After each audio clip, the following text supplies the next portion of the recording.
ಇವತ್ತಿನ ತರಗತಿಯಲ್ಲಿ 5ನೇ ಪ್ಯಾರ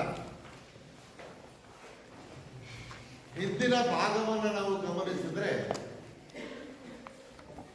ಹಿಂದಿನ ಭಾಗದಲ್ಲಿ ಚಿಕ್ಕ ವಸ್ತುಗಳು ಉಂಟು ಮಾಡುವಂತಹ ಕೆಟ್ಟ ಪರಿಣಾಮವನ್ನು ಹಾಗೂ ಚಿಕ್ಕ ವಸ್ತುಗಳಿಂದಾಗುವಂತಹ ಉಪಯೋಗವನ್ನು ಹಿಂದಿನ ಪದ್ಯಗಳಲ್ಲಿ ನಾವು ನೋಡಿದ್ದೇವೆ. ನಿಮ್ಮ 5ನೇ ಪ್ಯಾರ ಅರ್ಹತೆ ಮತ್ತು ಯೋಗ್ಯತೆಯನ್ನು ಕುರಿತು ಮಾತನಾಡುತ್ತೆ. ಯಾರಿಗೆ ಯಾವ ಅರ್ಹತೆಗಳಿದೆಯೋ ಆ ಅರ್ಹತೆಗನುಗುಣವಾಗಿ ಯೋಗ್ಯತೆಗನುಗುಣವಾಗಿ ಕೆಲಸಗಳನ್ನು ನಾವು ಮಾಡ್ತಾ ಹೋದರೆ ನಮ್ಮ ಕೆಲಸದಿಂದ ಯಾವುದೇ ರೀತಿಯ ಸಮಸ್ಯೆಗಳು ಉಂಟಾಗೋದಿಲ್ಲ.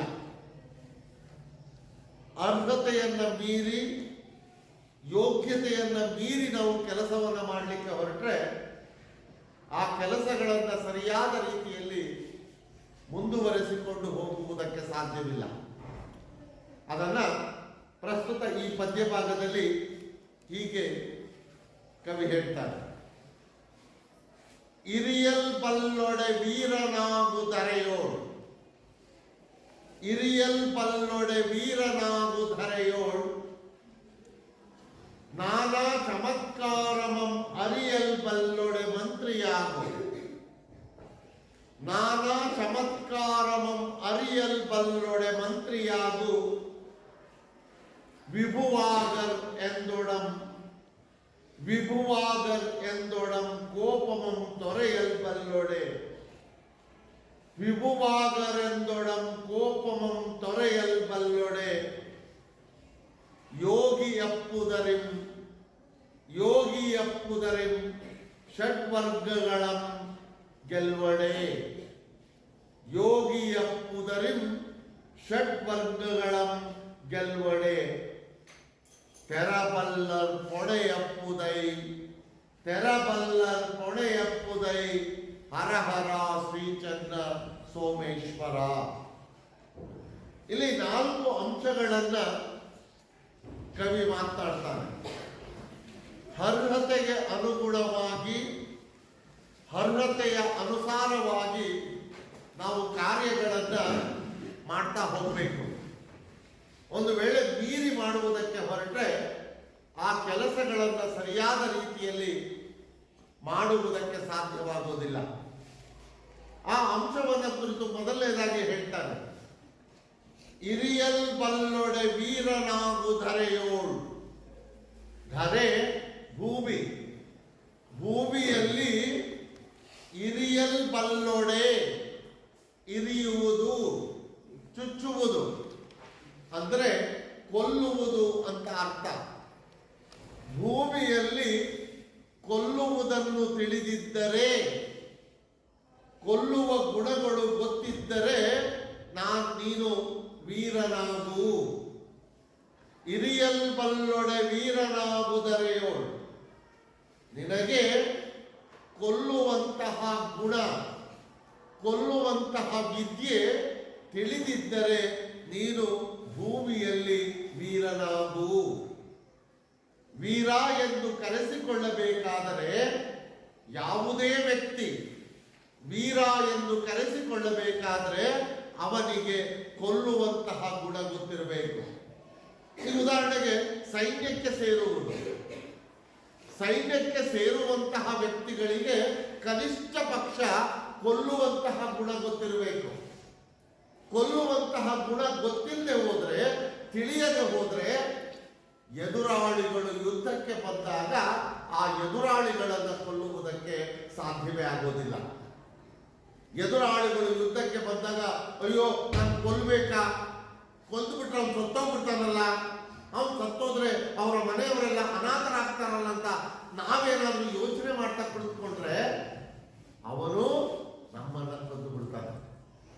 ಹಾಗಾಗಿ ವೀರ ಎಂದು ಈ ಭೂಮಿಯಲ್ಲಿ ನಾವು ಕರೆಸಿಕೊಳ್ಳಬೇಕಾದ್ರೆ ಕನಿಷ್ಠ ಪಕ್ಷ ಕೊಲ್ಲುವಂತಹ ಗುಣವನ್ನ ತಿಳಿದುಕೊಂಡಿರಬೇಕು. ಕೊಲ್ಲುವಂತಹ ಗುಣವನ್ನ ತಿಳಿದುಕೊಂಡಿರುವವರು ಮಾತ್ರ ಈ ಭೂಮಿಯಲ್ಲಿ ವೀರರಾಗಬಹುದು ಅಥವಾ ಸೈನಿಕರಾಗಬಹುದು. ಇನ್ನು ಎರಡನೆಯದಾಗಿ, ನಾನಾ ಚಮತ್ಕಾರಮಂ ಅರಿಯಲ್ಬಲ್ಲೊಡೆ ಮಂತ್ರಿಯಾಗು. ನಾನಾ ರೀತಿಯ ಚಮತ್ಕಾರವನ್ನ, ಜಾಣ್ಮೆಯನ್ನ, ಬುದ್ಧಿವಂತಿಕೆಯನ್ನ ಅರಿಯಲ್ಬಲ್ಲೊಡೆ, ತಿಳಿಯುವವನಾಗಿದ್ದರೆ, ತಿಳಿದುಕೊಳ್ಳುವವನಾಗಿದ್ದರೆ ಅವನು ಮಂತ್ರಿಯಾಗಬಹುದು. ಮಂತ್ರಿಯಾಗಬೇಕೆನ್ನುವವನಿಗೆ ನಾನಾ ರೀತಿಯ ಚಮತ್ಕಾರಗಳು, ಜಾಣ್ಮೆಗಳು, ಬುದ್ಧಿವಂತಿಕೆಗಳು ಅವನಿಗೆ ಗೊತ್ತಿರಬೇಕು. ನಾನಾ ರೀತಿಯ ಚಮತ್ಕಾರವನ್ನು ಅವನು ತಿಳಿಯದಿದ್ರೆ ಅವನೊಬ್ಬ ಮಂತ್ರಿಯಾಗುವುದಕ್ಕೆ ಸಾಧ್ಯವೇ ಇಲ್ಲ. ಇಲ್ಲಿ ನಾನು ನಾನಾ ರೀತಿಯ ಚಮತ್ಕಾರ ಅನ್ನುವುದಕ್ಕೆ ನಿಮಗೊಂದು ಉದಾಹರಣೆ ಕೊಡ್ತೇನೆ. ಒಂದು ಸಿನಿಮಾ, ಕೆಂಪೇಗೌಡ ಅನ್ನುವ ಒಂದು ಸಿನಿಮಾ. ಆ ಕೆಂಪೇಗೌಡ ಸಿನಿಮಾದಲ್ಲಿ ಒಂದು ಸಂದರ್ಭವನ್ನು ನಿಮಗೆ ನೆನಪಿಸ್ತೀನಿ, ನೀವೆಲ್ಲ ನೋಡಿದ್ದೀರಿ. ಸುದೀಪ್ ಮತ್ತು ಶರಣ್. ಸುದೀಪ್ ಅವರ ತಂದೆ ಶರಣ್ ಹೇಳ್ತಾರೆ, ಅಂಗಡಿಗೆ ಲೋಡ್ ಬಂದಿದೆಯಾ ಕೇಳು ಅಂತ. ಈಗ ನೆನಪು ಬಂತು. ಅವ್ನು ಫೋನ್ ಮಾಡಿ ಕೇಳ್ತಾರೆ, ಲೋಡ್ ಬಂದಿದೆಯಂತೆ ಅಂತ. ಯಾವಾಗ ಬಂತಂತೆ? ಮತ್ತೆ ಫೋನ್ ಮಾಡ್ತಾನೆ, ಇಷ್ಟು ಗಂಟೆಗೆ ಬಂತಂತೆ ಅಂತ ಹೇಳ್ತಾನೆ. ಏನೇನು ಬಂತಂತೆ? ಮತ್ತೆ ಫೋನ್ ಮಾಡ್ತಾನೆ, ಏನೇನು ಬಂತು ಅಂತ ಹೇಳ್ತಾನೆ. ಎಷ್ಟೆಷ್ಟು ಬಂತಂತೆ? ಮತ್ತೆ ಫೋನ್ ಮಾಡ್ತಾನೆ, ಕೇಳ್ತಾನೆ. ಇನ್ನು ಏನೇನೋ 10 ಪ್ರಶ್ನೆಗಳನ್ನ ಕೇಳ್ತಾರೆ. 10 ಪ್ರಶ್ನೆಗಳಿಗೆ ಮತ್ತೆ ಮತ್ತೆ ಫೋನ್ ಮಾಡಿ ಕೇಳಿ ತಿಳಿದುಕೊಂಡು ಹೇಳ್ತಾ ಹೋಗ್ತಾನೆ. ಇದೆಲ್ಲ ಸಂಭಾಷಣೆ ಮುಗಿದ ಮೇಲೆ ಆ ಜಾಗಕ್ಕೆ ನಾಯಕ ಬರ್ತಾನೆ. ಅದೇ ಪ್ರಶ್ನೆಯನ್ನು ಅವರ ತಂದೆ ನಾಯಕನಿಗೆ ಹೇಳ್ತಾರೆ, ಅಂಗಡಿಗೆ ಲೋಡ್ ಬಂತ ಕೇಳು ಅಂತ. ಅವರು ಇಡೀ ಉತ್ತರವನ್ನ, ಇಡೀ ವಿಷಯಗಳನ್ನ ಎಲ್ಲವನ್ನ ಕೂಡ ತಿಳಿದುಕೊಂಡು ಒಟ್ಟಿಗೆ ಹೇಳ್ತಾರೆ. ಅಂಗಡಿಗೆ ಲೋಡ್ ಬಂದಿದೆಯಂತೆ, ಇಷ್ಟು ಗಂಟೆಗೆ ಬಂತಂತೆ, ಇಷ್ಟು ಲೋಡ್ ಬಂತಂತೆ, ಇಂತಿಂತದ್ದು ಬಂತಂತೆ, ಎಲ್ಲವನ್ನು ಹೇಳ್ತಾರೆ. ಇಲ್ಲಿ 2 ವ್ಯಕ್ತಿಗಳು, ಯಾವುದೇ ರೀತಿಯ ಚಮತ್ಕಾರವನ್ನ ಬಲ್ಲದವನು ಒಂದು ಕಡೆ ಆದ್ರೆ, ವಿವಿಧ ರೀತಿಯ ಚಮತ್ಕಾರವನ್ನ ತಿಳಿದುಕೊಂಡಿರುವವರು ಇನ್ನೊಂದು ಕಡೆ. ಹೀಗೆ ಯಾವುದೇ ಒಂದು ಮುಖ್ಯಸ್ಥನ ಸ್ಥಾನವನ್ನು ನಾವು ನಿರ್ವಹಿಸುವಾಗ, ಅವತ್ತಿನ ಕಾಲದಲ್ಲಿ ಮಂತ್ರಿ, ಇವತ್ತಿನ ಕಾಲದಲ್ಲಿ ಒಬ್ಬ ಮ್ಯಾನೇಜರ್ ಇರಬಹುದು, ಒಬ್ಬ ವ್ಯವಸ್ಥಾಪಕ ಅಥವಾ ಒಬ್ಬ ಬಾಸ್ ಆಗಿ ನಾವು ಕೆಲಸವನ್ನು ನಿರ್ವಹಿಸಬೇಕಾದ್ರೆ ಎಲ್ಲ ರೀತಿಯ ವ್ಯಕ್ತಿಗಳ ಜೊತೆಯಲ್ಲಿ ನಾವು ವ್ಯವಹಾರವನ್ನು ಮಾಡಬೇಕಾಗುತ್ತೆ. ಹಾಗಾಗಿ ನಾವಲ್ಲಿ ಎಲ್ಲ ರೀತಿಯ ಜನಗಳ ಜೊತೆಯಲ್ಲಿ ವ್ಯವಹಾರವನ್ನು ಮಾಡಬೇಕು ಅಂದ್ರೆ ನಾನಾ ರೀತಿಯ ಚಮತ್ಕಾರಗಳನ್ನ ತಿಳಿದುಕೊಂಡಿರಬೇಕು. ನಾನಾ ರೀತಿಯ ಚಮತ್ಕಾರಗಳನ್ನು ತಿಳಿದುಕೊಂಡಿದ್ರೆ ಮಾತ್ರ ಒಬ್ಬ ಮಂತ್ರಿಯಾಗುವುದಕ್ಕೆ ಸಾಧ್ಯ. ಹೇಗೆ ಕೊಲ್ಲುವಂತಹ ಗುಣ ಗೊತ್ತಿರುವವನು ವೀರನಾಗಬಹುದು, ಹಾಗೆ ನಾನಾ ರೀತಿಯ ಚಮತ್ಕಾರಗಳನ್ನು ತಿಳಿದಿರುವವನು ಮಂತ್ರಿಯಾಗಬಹುದು. 3ನೇ, ವಿಭುವಾಗರ್ ಎಂದೊಡಂ ಕೋಪಮಂ ತೊರೆಯಲ್ಬಲ್ಲೊಡೆ. ವಿಭು ಅಂತ ಹೇಳಿದ್ರೆ ರಾಜ ಅಂತ ಅರ್ಥ. ವಿಭು ಅಂದ್ರೆ ರಾಜ. ರಾಜನಾಗಬೇಕು ಅನ್ನುವುದಾದರೆ ಅವನು ಕೋಪಮಂ ತೊರೆಯಲ್ಬಲ್ಲೊಡೆ. ಕೋಪವನ್ನ ತೊರೆಯುವುದನ್ನ, ತ್ಯಜಿಸುವುದನ್ನ ತಿಳಿದಿದ್ದರೆ ಮಾತ್ರ. ಕೋಪವನ್ನ ತ್ಯಜಿಸುವಂತಹ ಗುಣ ಇರುವವನು ರಾಜನಾಗಬಹುದು. ರಾಜ ಅಂತ ಹೇಳಿದ್ರೆ ಒಬ್ಬ ನಾಯಕ, ಅವನು ಒಬ್ಬ ಯಜಮಾನನಾದಂಥವನು ಯಾವುದೇ ಕಾರಣಕ್ಕೂ ಕೋಪವನ್ನ ಮಾಡಿಕೊಳ್ಳಬಾರದು. ಕೋಪ ಮಾಡ್ಕೊಳ್ಳೇಬಾರದು ಅಂತ ಏನಲ್ಲ, ಯಾವಾಗಲೂ ಕೋಪವನ್ನ ಮಾಡಿಕೊಳ್ಬಾರದು. ಯಾವಾಗಲೂ ಕೋಪವನ್ನ ಮಾಡ್ಕೊಳ್ತಾ ಹೋದ್ರೆ ಆ ಸದಸ್ಯರ ಜೊತೆಯಲ್ಲಿ ಸರಿಯಾದ ರೀತಿಯ ವ್ಯವಹಾರವನ್ನು ಮಾಡುವುದಕ್ಕೆ ಸಾಧ್ಯ ಆಗುವುದಿಲ್ಲ. ಈಗ ಉದಾಹರಣೆಗೆ ಒಬ್ಬ ಕುಟುಂಬದ ಯಜಮಾನನಾಗಿರ್ತಕ್ಕಂಥವನು ಯಾವಾಗಲೂ ಕೋಪ ಮಾಡ್ಕೊಳ್ತಾ ಇದ್ರೆ ಒಂದು ಹಂತಕ್ಕೆ ಕುಟುಂಬದ ಸದಸ್ಯರೆಲ್ಲರೂ ಕೂಡ ಬೇಸತ್ತು ಬಿಡ್ತಾರೆ, ಬೇಸರವನ್ನ ಮಾಡಿಕೊಳ್ಳುತ್ತಾರೆ. ಮುಂದಿನ ದಿನಗಳಲ್ಲಿ ಆ ಕೋಪಕ್ಕೆ ಬೆಲೆಯನ್ನೇ ಕೊಡೋದಿಲ್ಲ. ಹಾಗೆ ಒಂದು ಶಾಲಾ ಕೊಠಡಿಯಲ್ಲಿ ಶಿಕ್ಷಕ ಬರ್ತಿದ್ದ ಹಾಗೆ ಕೋಪ ಶುರು ಮಾಡಿದ್ರೆ ಎಷ್ಟು ಸಾಧ್ಯ ಕೋಪ ಸಹಿಸಿಕೊಳ್ಳಿಕ್ಕೆ ಸಾಧ್ಯ? ಬರ್ತಾ ಬರ್ತಾ ಬರ್ತಾ ಬರ್ತಾ ಕಾಲಾನಂತರದಲ್ಲಿ ಆ ಕೋಪ ರೂಢಿಯಾಗ್ಬಿಡುತ್ತೆ, ಕೋಪಕ್ಕೆ ಬೆಲೆಯೇ ಇಲ್ಲದಂತಾಗ್ಬಿಡುತ್ತೆ.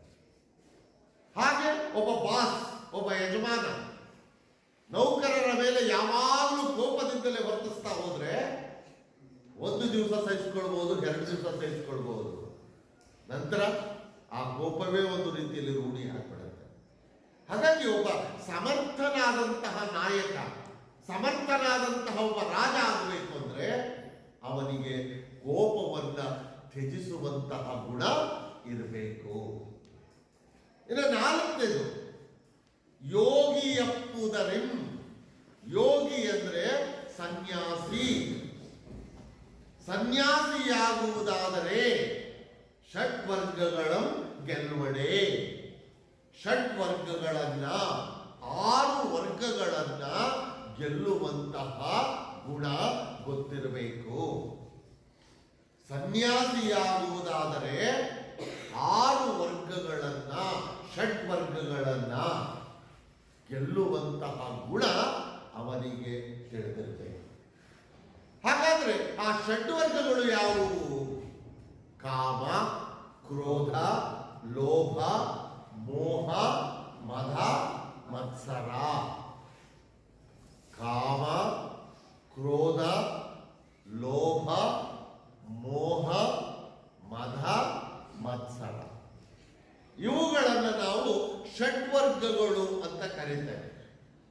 ಯಾರಿಗೆ ಈ ಷಡ್ವರ್ಗಗಳನ್ನ, 6 ವರ್ಗಗಳನ್ನ ಗೆಲ್ಲುವಂತಹ ಗುಣ ತಿಳಿದಿರುತ್ತದೆಯೋ ಅವನು ಸನ್ಯಾಸಿಯಾಗಬಹುದು. ಮತ್ತೊಮ್ಮೆ ಒಂದೊಂದಾಗಿ ನೋಡಿ. ಇರಿಯಲ್ಬಲ್ಲೊಡೆ ವೀರನಾಗುಧರೆಯೋ. ಭೂಮಿಯಲ್ಲಿ ಇರಿಯುವಂತಹ, ಕೊಲ್ಲುವಂತಹ ಗುಣವು ತಿಳಿದಿದ್ದರೆ ಅವನು ವೀರನಾಗಬಹುದು. ವೀರನಾಗಬೇಕಾದವನಿಗೆ ಕೊಲ್ಲುವಂತಹ ಗುಣ ತಿಳಿದಿರಬೇಕು. ನಾನಾ ಚಮತ್ಕಾರಮಂ ಅರಿಯಲ್ಬಲ್ಲೊಡೆ ಮಂತ್ರಿಯಾಗು. ಮಂತ್ರಿಯಾಗಬೇಕೆನ್ನುವವನಿಗೆ ನಾನಾ ರೀತಿಯ ಚಮತ್ಕಾರಗಳನ್ನ ತಿಳಿಯುವವನಾಗಿರಬೇಕು. ಮಂತ್ರಿಯ ಗುಣಗಳೇ ನಾನಾ ರೀತಿಯ ಚಮತ್ಕಾರಗಳನ್ನ ತಿಳಿದುಕೊಂಡಿರುವುದು. ನಾನಾ ರೀತಿಯ ಚಮತ್ಕಾರವನ್ನು ತಿಳಿದುಕೊಂಡಿರುವವನು ಮಂತ್ರಿಯಾಗಬಹುದು. ಹಾಗೆ ವಿಭುವಾದ ಎಂದೊಡಂ ಕೋಪವಂ ತೊರೆಯಬಲ್ಲೊಡೆ. ಯಾರು ರಾಜನಾಗಬೇಕೋ ಅವನಿಗೆ ಕೋಪವನ್ನ ತ್ಯಜಿಸುವಂತಹ ಗುಣವು ತಿಳಿದಿರಬೇಕು. ಅಲ್ಲೊಂದು ಪದ ಬಂತು ನೋಡಿ, ತೊರೆ. ತೊರೆ ಅಂದ್ರೆ ನಾನರ್ಥ ತ್ಯಜಿಸು, ಇನ್ನೊಂದು ಅರ್ಥ ನದಿ. ರಾಜನಾಗಬೇಕಾದವನಿಗೆ ಕೋಪವನ್ನ ತ್ಯಜಿಸುವಂತಹ ಗುಣ ತಿಳಿದಿರಬೇಕು. ಹಾಗೆ ಯೋಗಿಯಪ್ಪುದರಿ ಷಡ್ವರ್ಗಗಳ ಗೆಲ್ವಡೆ. ಯಾರಿಗೆ ಯೋಗಿಯಾಗಬೇಕು ಅನ್ನುವಂತಹ ಆಸೆ ಇದೆಯೋ ಅವನು ಷಡ್ವರ್ಗಗಳನ್ನ, 6 ವರ್ಗಗಳನ್ನ, ಕಾಮ, ಕ್ರೋಧ, ಲೋಭ, ಮೋಹ, ಮದ, ಮಾತ್ಸರ್ಯ ಎಂಬ 6 ಗುಣಗಳನ್ನ ತ್ಯಜಿಸುವ ಒಂದು ವಿಷಯ ಗೊತ್ತಿರಬೇಕು. ಷಡ್ವರ್ಗಗಳನ್ನ ತ್ಯಜಿಸುವುದನ್ನ ತಿಳಿದಿರುವವನು ಮಾತ್ರ ಸನ್ಯಾಸಿ ಆಗಬಹುದು.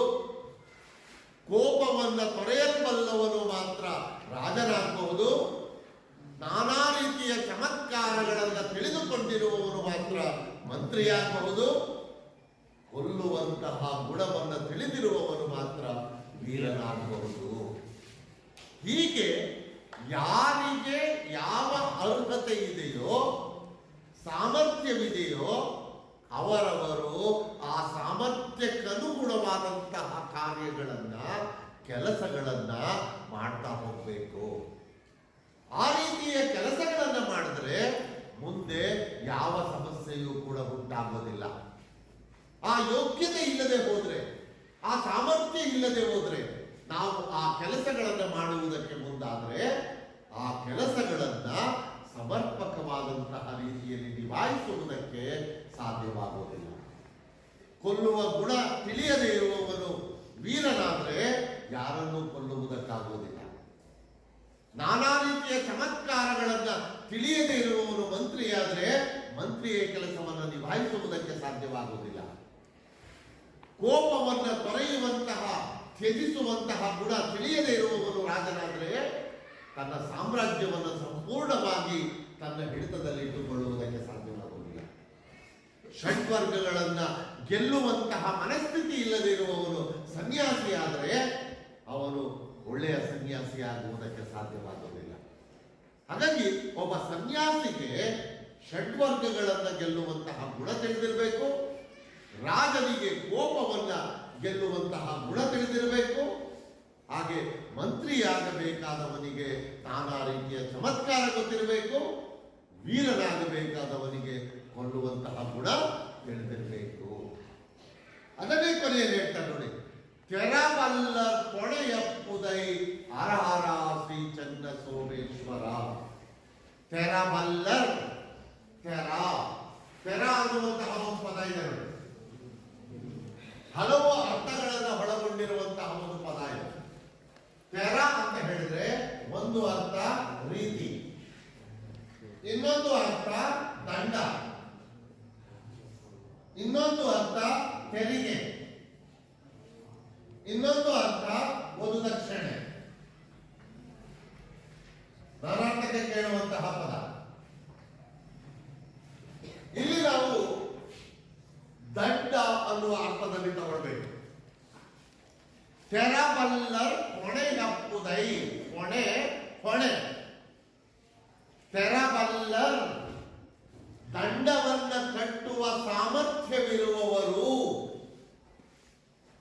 ಈ ಕೆಲಸಗಳನ್ನ ನಿಭಾಯಿಸುವಂತಹ ಸಾಮರ್ಥ್ಯವಿರುವವರು ಹೊಣೆಯಪ್ಪುದೈ, ಹೊಣೆಯನ್ನು ಹೊತ್ತುಕೊಳ್ಳಬೇಕು.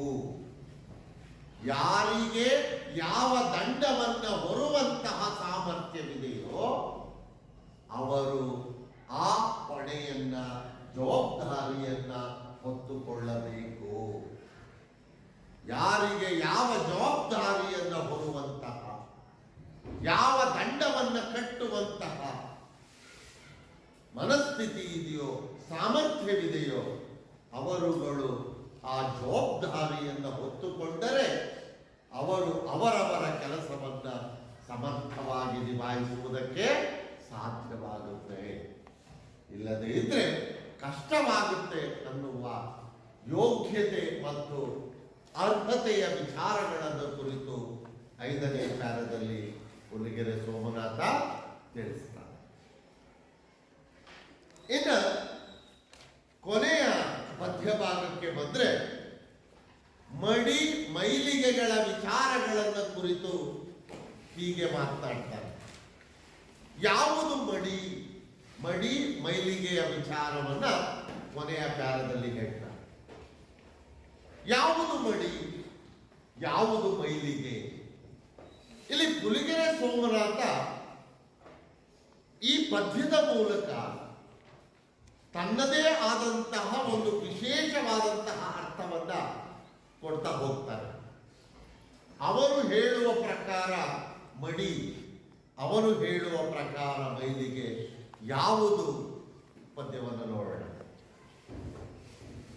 ಪೊಡೆಯೋ ತುಂಬಿರೆ ಪಂಕ ಮೇಲೆ ತೊಳೆಯಲ್ ತಾಂ ಶುದ್ಧನೇನಪ್ಪನ ಮೀಯಲಾತನೆನಪ್ಪನೆ ಪೊಡೆಯೋಳ್ ತುಂಬಿರೆ ಪಂಕ ಮೇಲೆ ತೊಳೆಯಲ್ ತಾನ್ ಶುದ್ಧನೇನಪ್ಪನೆ ಕಡು ಪಾಪಂ ಬಲು ಮೀಯಲಾತ ಶುಚಿಯೇ ಕಡು ಪಾಪಂ ಬಲು ಮೀಯಲಾತ ಶುಚಿಯೇ ಕಾಕಾಳಿತಾಂ ಮೀಯದೆ ಕಾಕಾಳಿತಾಂ ಮೀಯದೆ ಗುಡಪಾನಗಳೊಳದ್ದೆ ಬೇವಿನ ಫಲಂ ಸ್ವಾದಪ್ಪುದೆ ಗುಡಪಾನಗಳೊಳದ್ದೆ ಬೇವಿನ ಫಲಂ ಸ್ವಾದಪ್ಪುದೆ ಲೋಕದೋಳ್ ಮಡಿಯೇ ನಿರ್ಮಲ ಚಿತ್ತವೈ ಹರ ಹರ ಶ್ರೀ ಚಂದ್ರ ಸೋಮೇಶ್ವರ. ಇಲ್ಲಿ ಪುಲಿಗೆರೆ ಸೋಮನಾಥ ಹೇಳುವಂತಹ ಕೊನೆಯ ಆ ಸಾಲಿದೆಯಲ್ಲ, ಲೋಕದೋಳ್ ಮಡಿಯೇ ನಿರ್ಮಲ ಚಿತ್ತವೈ. ನಾವು ಮಾಡಿಕೊಂಡು ಬಂದಿರುವ ಆಚರಿಸಿಕೊಂಡು ಬಂದಿರುವಂತಹ ಮಡಿಮೈಲಿಗೆಗಳಲ್ಲ. ನಾವೆಲ್ಲ ಯಾರೋ ಮುಟ್ಟಿಸಿದ್ರೆ ಅಥವಾ ಮುಟ್ಟಿಸ್ಕೊಂಡ್ರೆ ಮೈಲಿಗೆ ಆಗೋದು ಅಂತ ನಾವು ಭಾವಿಸ್ತೀವಿ. ಶೂದ್ರನೊಬ್ಬ ಯಾವುದೋ ಒಂದು ಜಾಗವನ್ನು ತುಳಿದಾಕ್ಷಣ ಆ ಜಾಗ ಮೈಲಿಗೆ ಆಯಿತು ಅಂತ ಹೇಳ್ತೀವಿ. ಆದರೆ ಪುಲಿಗೆರೆ ಸೋಮನಾಥ ಬೇರೆಯದೇ ಆದಂತಹ ವ್ಯಾಖ್ಯಾನವನ್ನು ಕೊಡ್ತಾನೆ. ಲೋಕದೋಳ್ ಮಡಿಯೇ ನಿರ್ಮಲ ಚಿತ್ತವೈ. ನಿರ್ಮಲ ಚಿತ್ತ, ಚಿತ್ತ ಅಂದ್ರೆ ಮನಸ್ಸು. ಶುದ್ಧವಾದ ಮನಸ್ಸೇ ಜಗತ್ತಿನಲ್ಲಿ ಮಡಿಯಾಗಿರುವಂಥದ್ದು. ಲೋಕದೋಳ್ ಮಡಿಯೇ ನಿರ್ಮಲ ಚಿತ್ತವೈ. ನಿರ್ಮಲ ಚಿತ್ತ, ಶುದ್ಧವಾದಂತಹ ಮನಸ್ಸು, ಯಾವುದೇ ಕಲ್ಮಶಗಳಿಲ್ಲದೆ ಇರುವಂತಹ ಮನಸ್ಸೇ ಲೋಕದಲ್ಲಿ ಜಗತ್ತಿನಲ್ಲಿ ಮಡಿಯಾಗಿರುವುದು. ನೋಡಿ ಎಂತ ಅದ್ಭುತವಾದಂತಹ ಕಲ್ಪನೆ. ನಾವು ಶೂದ್ರನೊಬ್ಬ ಒಂದು ಸ್ಥಳವನ್ನ ತುಳಿದಾಕ್ಷಣ ಮೈಲಿಗೆ ಆಯಿತು ಅಂತ ಹೇಳ್ತೇವೆ. ಶೂದ್ರನೊಬ್ಬ ಒಬ್ಬ ವ್ಯಕ್ತಿಯನ್ನು ಮುಟ್ಟಿಸಿಕೊಂಡಾಕ್ಷಣ ಮೈಲಿಗೆ ಆಯಿತು ಅಂತ ಹೇಳ್ತೇವೆ. ಆದರೆ ಅದು ಮೈಲಿಗೆ ಅಲ್ಲ.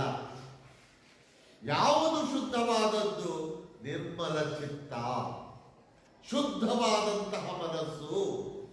ಜಗತ್ತಿನಲ್ಲಿ ಯಾರು ಶುದ್ಧವಾದಂತಹ ಮನಸ್ಸುಗಳನ್ನು ಹೊಂದಿರುತ್ತಾರೋ ಅವರೇ ನಿಜವಾಗಿ ಮಡಿವಂತರು ಅನ್ನುವ ಹೊಸ ವ್ಯಾಖ್ಯಾನವನ್ನ ಪುಲಿಗೆರೆ ಸೋಮನಾಥ ಇಲ್ಲಿ ಕೆಲವು ಉದಾಹರಣೆಗಳ ಮೂಲಕ ಕೊಡ್ತಾ ಹೋಗ್ತಾರೆ. ಹೀಗೆ ಪೊಡೆಯೋ ತುಂಬಿರೆ ಪಂಕ ಮೇಲೆ ತೊಳೆಯಲ್ ತಾಂ ಶುದ್ಧನೇನಪ್ಪನೆ. ಪೊಡೆ ಅಂದ್ರೆ ಹೊಟ್ಟೆ ಅಂತ. ಪೊಡೆಯೋ ತುಂಬಿರೆ ಪಂಕ, ಪಂಕ ಅಂದ್ರೆ ಕೆಸರು ಅಂತ. ಹೊಟ್ಟೆಯಲ್ಲಿ ಕೆಸರನ್ನ ತುಂಬಿಕೊಂಡು, ಇಲ್ಲಿ ಕೆಸರು ಅನ್ನುವುದಕ್ಕೆ ಬದಲಾಗಿ ಕಲ್ಮಶ ಅಂತ ಹೇಳ್ಬೋದು. ಹೊಟ್ಟೆಯೊಳಗೆ ಕಲ್ಮಶವನ್ನು ತುಂಬಿಕೊಂಡು, ಕೆಟ್ಟದಾದ ವಸ್ತುವನ್ನು ತುಂಬಿಕೊಂಡು, ಅಸಹ್ಯಕರವಾದಂತಹ ವಸ್ತುವನ್ನು ತುಂಬಿಕೊಂಡು ಮೇಲೆ ತೊಳೆಯಲ್ ತಾಂ ಶುದ್ಧನೇನಪ್ಪನೆ.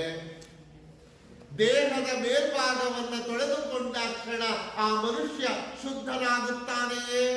ಶುದ್ಧನಾಗುವುದಿಲ್ಲ ಅಂತ ನೋಡಿ. ನಾವೆಲ್ಲ ದೇಹದ ಮೇಲ್ಭಾಗವನ್ನು ತೊಳೆದುಕೊಂಡು, ದೇಹದ ಮೇಲ್ಭಾಗವನ್ನು ಶುಚಿ ಮಾಡಿಕೊಂಡು ಶುದ್ಧವಾಗಿದ್ದೇವೆ, ಮಡಿಯಾಗಿದ್ದೇವೆ ಅಂತ ಭಾವಿಸಿಕೊಳ್ತೇವೆ.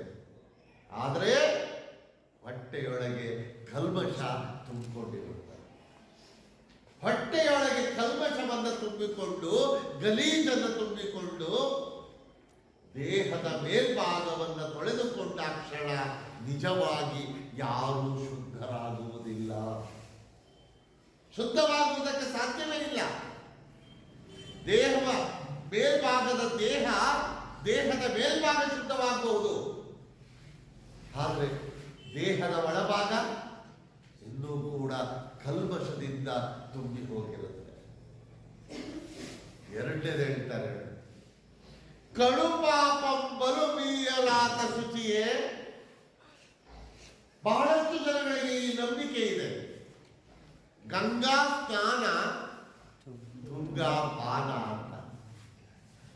ಗಂಗೆಯ ನೀರಿನಲ್ಲಿ ಸ್ನಾನವನ್ನು ಮಾಡಿದ್ರೆ, ತುಂಗೆಯ ನೀರನ್ನ ಕುಡಿದ್ರೆ ಮಾಡಿರುವಂತಹ ಪಾಪಗಳೆಲ್ಲವೂ ಪರಿಹಾರವಾಗುತ್ತವೆ ಅನ್ನುವ ಒಂದು ನಂಬಿಕೆ ಪ್ರಾಚೀನ ಕಾಲದಿಂದಲೂ ಕೂಡ, ತಲತಲಾಂತರದಿಂದಲೂ ಕೂಡ ನಮ್ಮಲ್ಲಿ ಬೆಳೆದುಕೊಂಡು ಬಂದಿರುವಂತಹ ಒಂದು ನಂಬಿಕೆ.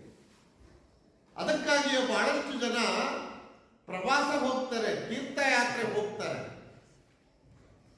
ಉತ್ತರ ಭಾರತದ ಹಲವಾರು ದೇವಾಲಯಗಳಿಗೆ ಹೋಗ್ತಾರೆ.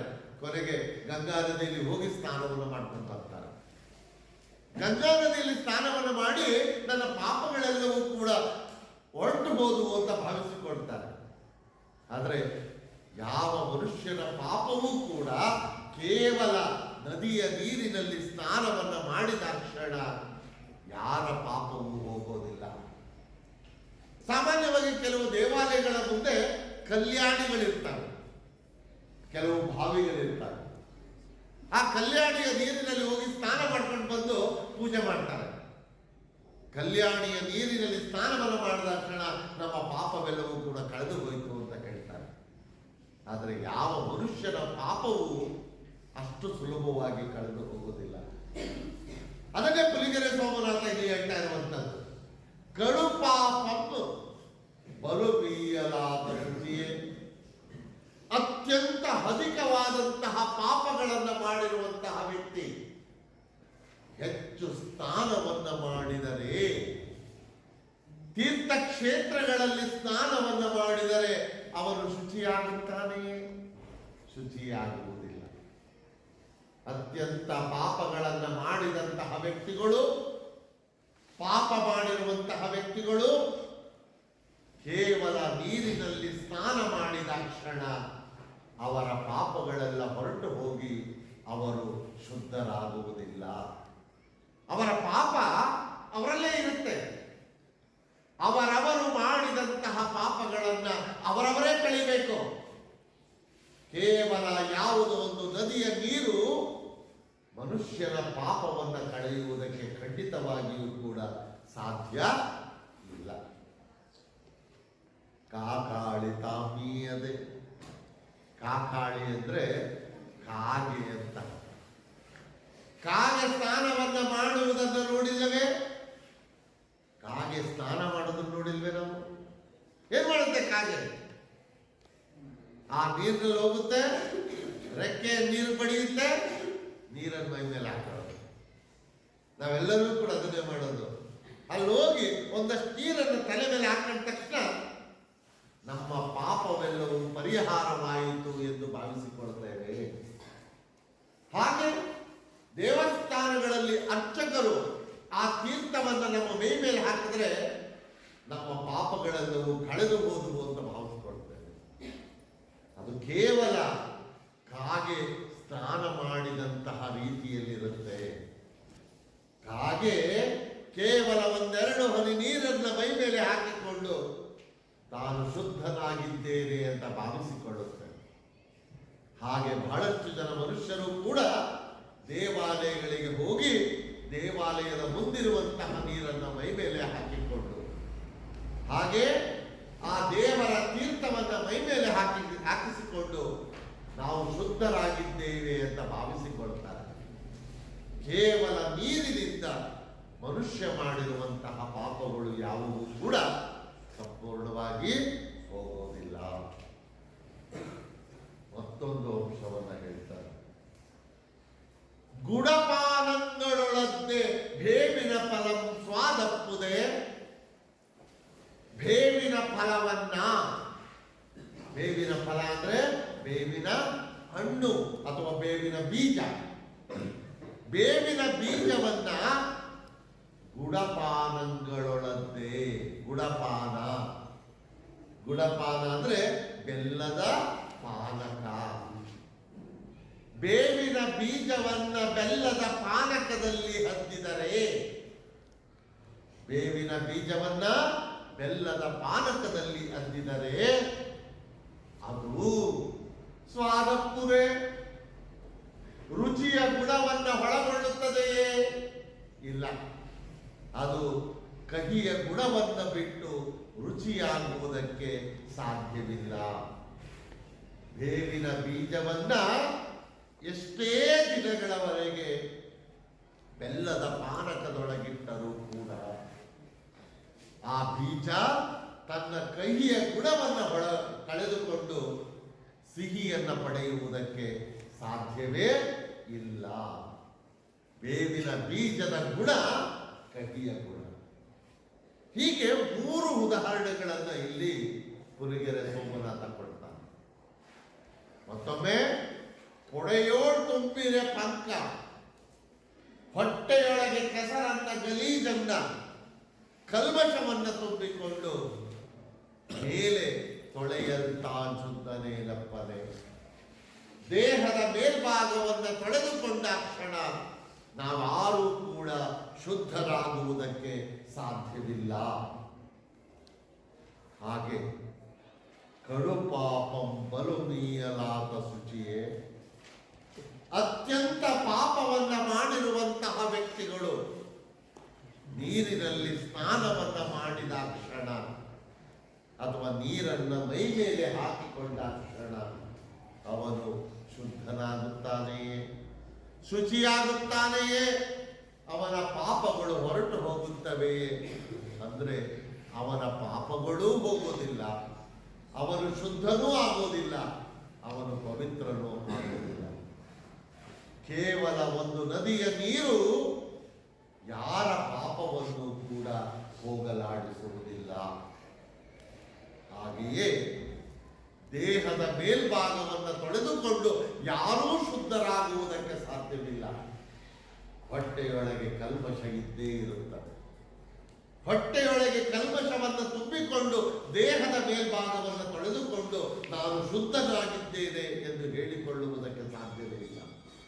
ಅವರು ಶುದ್ಧರೂ ಆಗುವುದಿಲ್ಲ. ಹಾಗೆ ಅಧಿಕ ಪಾಪವನ್ನು ಮಾಡಿರುವಂತಹ ವ್ಯಕ್ತಿಗಳು ಕೇವಲ ನದಿಯ ನೀರಿನಲ್ಲಿ ಸ್ನಾನವನ್ನು ಮಾಡಿದ ಕ್ಷಣ ಯಾರ ಪಾಪವೂ ಕೂಡ ಹೋಗುವುದಿಲ್ಲ. ಕಾಕಾಳಿತ ಮೀಯದೆ, ಕಾಗೆ ಸ್ನಾನವನ್ನ ಮಾಡುವುದನ್ನು ನಾವೆಲ್ಲರೂ ನೋಡಿಲ್ವೇ? ಕಾಗೆ ಕೇವಲ ನೀರನ್ನ ತನ್ನ ಮೈ ಮೇಲೆ ಹಾಕಿಕೊಂಡು ನಾನು ಶುದ್ಧನಾಗಿದ್ದೇನೆ ಎಂದು ಭಾವಿಸುತ್ತದೆ. ಹಾಗೆ ಮನುಷ್ಯರೂ ಕೂಡ ದೇವಸ್ಥಾನಗಳಿಗೆ ಹೋಗಿ ತೀರ್ಥವನ್ನು ಅಥವಾ ದೇವಾಲಯದ ಮುಂದಿರುವಂತಹ ಕಲ್ಯಾಣಿಯ ನೀರನ್ನು ತನ್ನ ಮೈ ಮೇಲೆ ಹಾಕಿಕೊಂಡು ಚಿಮುಕಿಸಿಕೊಂಡು ಶುದ್ಧರಾಗಿದ್ದೇವೆ ಎಂದು ಭಾವಿಸಿಕೊಳ್ತಾರೆ. ಆದರೆ ಇದರಿಂದ ಯಾವುದೇ ರೀತಿಯ ಪ್ರಯೋಜನ ಇಲ್ಲ. ಹಾಗೆ ಗುಡಪಾನಗಳೊಳದ್ದೆ ಬೇವಿನ ಫಲಂ ಸ್ವಾದಪ್ಪುದೆ. ಬೇವಿನ ಬೀಜವನ್ನ ಬೆಲ್ಲದ ಪಾನಕದೊಳಗೆ ಹದ್ದಿದರೆ ಅದು ಕಹಿಯ ಗುಣವನ್ನ ಕಳೆದುಕೊಂಡು ಸಿಹಿಯಾಗುವುದಕ್ಕೆ ಸಾಧ್ಯವಿಲ್ಲ. ಬೇವಿನ ಫಲದ ಗುಣವೇ ಕಹಿಯ ಗುಣ ಎಂದು ಹೇಳಿ ಕೊನೆಯದಾಗಿ ಹೇಳ್ತಾ ನೋಡಿ, ಲೋಕದೋಳ್ ಮಡಿಯೇ ನಿರ್ಮಲ ಚಿತ್ತವೈ. ಲೋಕದಲ್ಲಿ ಯಾವುದು ಮಡಿ, ಯಾವುದಪ್ಪ ಮಡಿ ಅಂದ್ರೆ ನಿರ್ಮಲವಾದ ಚಿತ್ತ, ಶುದ್ಧವಾದಂತಹ ಮನಸ್ಸು, ಯಾವುದೇ ಕಲ್ಮಶಗಳಿಲ್ಲದಿರುವ, ಕೆಟ್ಟ ಯೋಚನೆಗಳನ್ನು ಮಾಡದಿರುವಂತಹ ಮನಸ್ಸೇ ಜಗತ್ತಿನಲ್ಲಿ ಮಡಿಯಾಗಿರುವಂಥದ್ದು. ಮನಸ್ಸಿಗೆ ಸಂಬಂಧಪಟ್ಟಂತಹ ನಾವೆಲ್ಲ ಮಡಿ ಮೈಲಿಗೆಗಳನ್ನ ದೇಹದ ಸಂಬಂಧವಾಗಿ ಆಚರಣೆಯನ್ನು ಮಾಡ್ತೇವೆ. ಯಾರೋ ನಮ್ಮನ್ನ ಮುಟ್ಟಿಸಿಕೊಂಡ್ರೆ, ಯಾರೋ ಒಂದು ಜಾನವನ್ನು ತೊಳೆದ್ರೆ ಮೈಲಿಗೆಯಾಯಿತು ಅಂತ ಭಾವಿಸಿಕೊಳ್ತೇವೆ. ಆದರೆ ಮೈಲಿಗೆ ಮತ್ತು ಮಡಿ ಎನ್ನುವುದು ದೇಹಕ್ಕೆ ಸಂಬಂಧಿಸಿದ್ದಲ್ಲ, ಮನಸ್ಸಿಗೆ ಸಂಬಂಧಿಸಿದ್ದು ಅನ್ನುವುದನ್ನ ಇಲ್ಲಿ ಪುಲಿಗೆರೆ ಸೋಮನಾಥ ನಮಗೆ ಹೇಳ್ತಾ ಹೋಗ್ತಾರೆ. ಹಾಗಾಗಿ ಲೋಕದೋಳ್ ಮಡಿಯೇ ನಿರ್ಮಲ ಚಿತ್ತವೈ. ಶುದ್ಧವಾದ ಮನಸ್ಸು, ಶುದ್ಧವಾಗಿಟ್ಟುಕೊಂಡಿರುವಂತಹ ಮನಸ್ಸೇ ಲೋಕದಲ್ಲಿ ಜಗತ್ತಿನಲ್ಲಿ ಮಡಿಯಾಗಿರುವುದು. ಮಡಿಗೆ ಹೊಸತಾದಂತಹ ಒಂದು ವ್ಯಾಖ್ಯಾನವನ್ನ ಈ ಪದ್ಯ ಭಾಗದಲ್ಲಿ ಹುಲಿಗೆರೆ ಸೋಮನಾಥ ನಮಗೆ ಹೇಳ್ತಾ ಹೋಗ್ತಾರೆ. ಅದನ್ನೇ ದಾಸರು ಹೇಳಿದ್ದು, ಬೇವು ಬೆಲ್ಲದುಳಿಡಲೇನು ಫಲ, ಹಾವಿಗೆ ಹಾಲೆರಲೇನು ಫಲ. ಬೇವಿನ ಬೀಜವನ್ನ ಬೆಲ್ಲದೊಳಗಿಟ್ಟರೂ ಏನು ಪ್ರಯೋಜನವಿಲ್ಲ, ಹಾವಿಗೆ ಹಾಲನ್ನ ಹಾಕಿದರೂ ಕೂಡ ಯಾವ ಪ್ರಯೋಜನವೂ ಇಲ್ಲ. ಹೀಗೆ ಮಡಿಗೆ ಹೊಸದಾದಂತಹ ವಿವರಣೆಯನ್ನ, ಅರ್ಥವನ್ನ ಹುಲಿಗೆರೆ ಸೋಮನಾಥ ಇಲ್ಲಿ ನಾವು ಕೊಡುವುದನ್ನು ನಾವಿಲ್ಲಿ ಗಮನಿಸ್ತೇವೆ. ಇದಿಷ್ಟು ಹುಲಿಗೆರೆ ಸೋಮನಾಥನ ಪದ್ಯ ಭಾಗದ ವಿಚಾರಗಳು.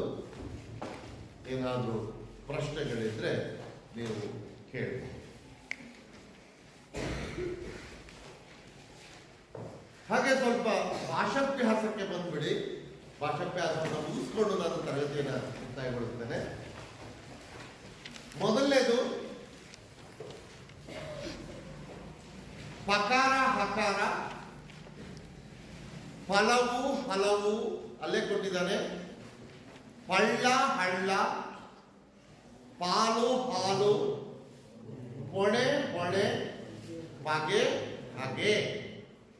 ಹಳಗನ್ನಡದ ಪಕಾರಾಂತ ಪದಗಳು ಹೊಸಗನ್ನಡದಲ್ಲಿ ಹಕಾರಾಂತ ರೂಪವನ್ನ ಪಡಿತಾರೆ. ಇದನ್ನು ನಾವು ತತ್ಸಮ ತದ್ಭವ ಅಂತಲೂ ಕೂಡ ಹೇಳ್ಬಹುದು. ತತ್ಸಮದಲ್ಲಿ ಪಕಾರಾಂತ ಪದಗಳು ಅಥವಾ ಪ ಅಕ್ಷರದಿಂದ ಆರಂಭವಾಗುವಂತಹ ತತ್ಸಮದ ಪದಗಳು ತದ್ಭವಗಳಾದಾಗ ಹಕಾರಾಂತ ರೂಪವನ್ನ ಪಡಿತವೆ. ಇನ್ನು ಎರಡನೇ, ಇವುಗಳ ತತ್ಸಮ ರೂಪಗಳನ್ನು ತಿಳಿಸಿ. ತದ್ಭವದ ಪದಗಳನ್ನು ಕೊಟ್ಟಿದ್ದಾರೆ, ನಾವು ತತ್ಸಮದ ಪದಗಳನ್ನು ಹೇಳಬೇಕು. ಗೂಗೆ ಗೂಬೆ, ಗೂಬೆ ಗೂಗೆ, ಅಥವಾ ಗೂಕ ಗೂಗೆ. ಬರ್ಕೊಳ್ಳಿ, ಸರಿಯಾಗಿ ನೋಡ್ಕೊಳ್ಳಿ. ಗೂಕ ಗೂಕ ಗೂಗೆ ಹೀಗೆ ಬರ್ಕೊಳ್ಬೇಕು. ಮೊದಲಿಗೆ ತತ್ಸಮ ಬರ್ಕೊಳ್ಬೇಕು, ಆಮೇಲೆ ತದ್ಭವವನ್ನು ಬರ್ಕೊಳ್ಬೇಕು. ಆಮೇಲೆ ಎರಡನೇದು ಯೋಗಿ ಜೋಗಿ, ಯೋಗಿ ಜೋಗಿ, ವೀರ ವೀರ ಹೀಗೆ ಬರ್ಕೊಳ್ಬೇಕು. ನೀವು ಪುಸ್ತಕದಲ್ಲಿ ತೋರಿಸುವಾಗ ಕೂಡ ಹೀಗೆ ಇರಬೇಕು. ನೆಕ್ಸ್ಟ್ ಧರ ಧರ ಧರೆ, ಧರ ರಾದೀರ್ಘ ಧರೆ. ಮೂರನೇದು ನಾನಾರ್ಥ ಪದಗಳು. ಅವರೇ ಉತ್ತರವನ್ನು ಕೊಟ್ಟಿದ್ದಾರೆ. ನರ, ನರ ಅಂದ್ರೆ ಮನುಷ್ಯ ಅಂತ ಒಂದು ಅರ್ಥ, ಇನ್ನೊಂದು ದೇಹದ ನರಗಳು, ಅದನ್ನೇ ನಾವು ರಕ್ತನಾಳ ಅಂತ ಕರಿತೇವೆ. ಈ ನರ ಅನ್ನುವುದಕ್ಕೆ ಇನ್ನೊಂದು ಅರ್ಥವೂ ಇದೆ, ಅರ್ಜುನ ಅನ್ನುವಂತಹ ಅರ್ಥ. ಹಾಗೆ ತೊರೆ, ಹೊಳೆ ಅಥವಾ ನದಿ, ಹೊಳೆ ಅಥವಾ ನದಿ ಇನ್ನೊಂದು ಅರ್ಥ ತೆಗೆದು. ಅರಿ, ವೈರಿ ತಿಳಿ, ವೈರಿ ಇನ್ನೊಂದು ಅರ್ಥ ತಿಳಿ. ಮತ್ತೊಂದು ಅರ್ಥವೂ ಇದೆ, ಕತ್ತರಿಸು, ಕತ್ತರಿಸು. ಮಡಿ, ಮಡಿ ಅಂದ್ರೆ ಒಂದು ಅರ್ಥ ನಿರ್ಮಲ ಅಂದ್ರೆ ಶುದ್ಧ ಅಂತ, ಶುದ್ಧ ಅಂತ. ಇನ್ನೊಂದು ಅರ್ಥ ಸಾಯಿ, ಮರಣ, ಸಾಯುವುದು. ಅದೇ ರೀತಿಯಲ್ಲಿ ತೆರ, ತೆರ ಅಂತ ಹೇಳಿದ್ರೆ ಒಂದು ಅರ್ಥ ತೆರಿಗೆ, ಇನ್ನೊಂದು ಅರ್ಥ ರೀತಿ, ಮತ್ತೊಂದು ಅರ್ಥ ದಂಡ, ಮತ್ತೊಂದು ಅರ್ಥ ಕನ್ಯಾಶುಲ್ಕ ಅಥವಾ ವಧುದಕ್ಷಿಣೆ. ಕನ್ಯಾಶುಲ್ಕ ಅಥವಾ ವಧುದಕ್ಷಿಣೆ. ನಾಲ್ಕನೇದು ಇವುಗಳ ಗುಣವಾಚಕಗಳನ್ನು ಗುರುತಿಸಿ. ಮೊದಲನೇದು ಮರಿ. ಮರಿ ಇಲ್ಲಿ ಗುಣವಾಚಕ. ಹೆಮ್ಮರ, ಹಿರಿದು, ಹಿರಿದಾದ, ಹಿರಿದು ಅಥವಾ ಹಿರಿದಾದ. ಕಡು, ಕಡು ಪಾಪ. ಕಡು ಪಾಪಕ್ಕೆ ಕಡು. ಕಡು ಅಂದ್ರೆ ಹೆಚ್ಚು ಅಂತ. ಮತ್ತೊಂದು ತರಗತಿಯಲ್ಲಿ ನಾನು ವಿಭಕ್ತಿ ಪ್ರತ್ಯಯಗಳನ್ನು ಕುರಿತಾಗಿ ಮಾತನಾಡ್ತೇನೆ. ಇವತ್ತಿನ ತರಗತಿಯನ್ನ ಇಲ್ಲಿಗೆ ಮುಗಿಸ್ಕೊಳ್ಳೋಣ.